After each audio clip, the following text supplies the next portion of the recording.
Sou o B550M. O que eu achei dessa placa aqui, depois de usar ela por 2 semanas, com a seguinte configuração. Processador Ryzen 5600, testei nelas memórias comuns e memórias de alta performance com chip Samsung BDI, testei com uma placa de vídeo RTX 3060 Ti, com um SSD PCI Express 4.0, que é o All-RAM de 1TB, tá? O que eu senti dessa placa aqui, comparado com placas-mãe mais top de linha que eu já usei, como MSI B550 Tomahawk. Eu já tinha visto alguns reviews dessa placa aqui, principalmente para avaliar o VRM dela. E foi por isso que eu comprei ela, porque o circuito VRM dela é minimamente decente aí para tancar um Ryzen 5800X 3D. Ela tem um dissipador aqui bem legal no VRM, tá? Ela trabalha aqui com 4 fases e mais esse dissipador aí em cima auxilia bastante a dissipar a temperatura. Aqui em cima a gente também tem VRM, só que aqui é para o SoC e para o vídeo integrado. E neles a gente pode viver sem um dissipador, que é tranquilo, tá? Por isso que não tem dissipador aqui em cima.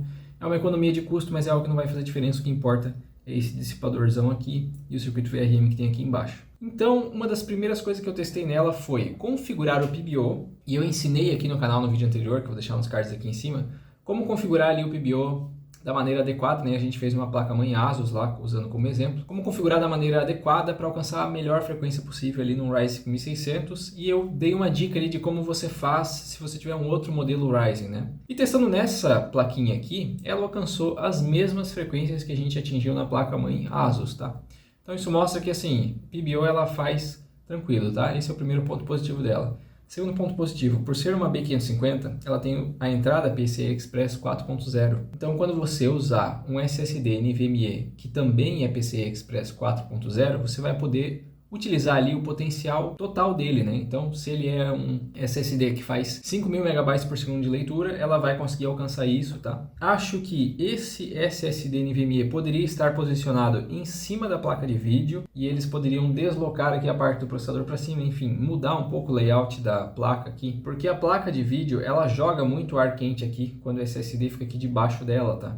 Então, se você for usar SSD aqui, é interessante você comprar um que tenha um dissipador ali de metal colado em cima dele para proteger um pouco desse calor que a placa de vídeo vai jogar ali, ela vai jogar ar quente ali a todo momento, né? Sobre memórias, é uma placa que só tem 2 slots de memória. Pô, eu usei 2 pentes de 16 GB, totalizando 32 GB. Preciso de 4 slots de memória?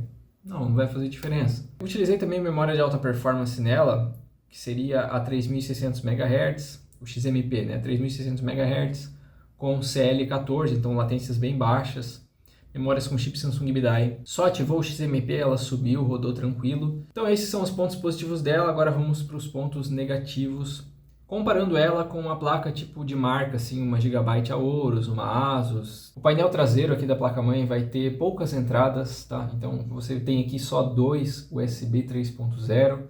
Você pode adicionar mais USB 3.0 no painel frontal do seu gabinete, conectando eles aqui, né? Mas assim, é um painel aqui traseiro bem simples, né? Próximo ponto que tem uma economia de custo. Ela tem aqui um pump fan que vai rodar 100% toda hora, você não consegue controlar, então o water cooler você vai plugar aqui, né? A bomba do water cooler. Porque a bomba de water cooler vai rodar sempre em 100%. Ela tem um CPU fan, que você pode controlar o RPM dele. E ela tem 2 System Fans, um aqui embaixo, que você não consegue controlar, apesar de ele ser 4 pinos, ele vai rodar em 100% toda hora, e outro aqui do lado, que é o único System Fan que você consegue controlar o RPM, tá? Então o que eu fiz aqui no meu setup, quando eu utilizei ela, né? Eu conectei aqui nessa entrada uma controladora de fãs, então ela recebe dados e passa dados somente de rotação, mas ela não alimenta as fãs através dessa entrada aqui, tá? Ela tem uma alimentação externa direto da fonte e só recebe daqui o sinal PWM.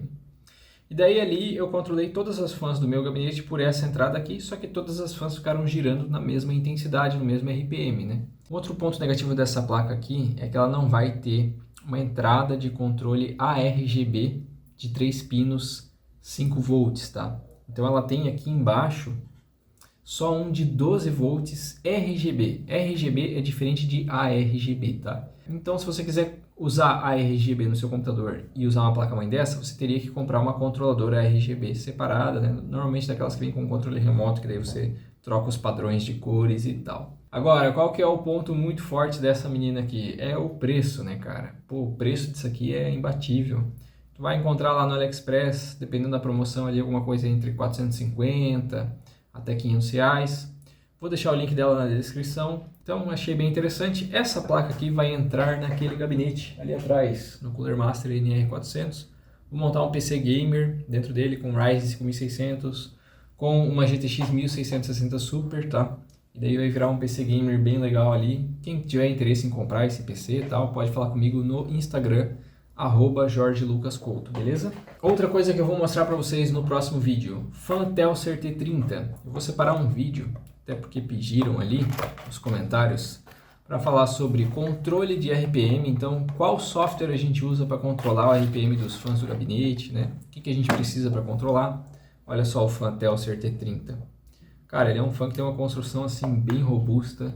Em todos os cantinhos dele ele tem um acabamento de borracha para evitar a vibração. O cabo dele é eslivado, ó, bem bonito, todo preto. Tem a versão branca também, tá? E ele tem um rolamento FDB, então ele consegue ser bem silencioso. Enfim, é um fã muito legal. Vou deixar o link na descrição também, mas eu trago o review detalhado desse cara aqui no próximo vídeo, beleza? Então se você quiser acompanhar esses próximos conteúdos, se inscreva no canal, deixa um like aí no vídeo, isso ajuda muito a gente. E até o próximo vídeo. Valeu!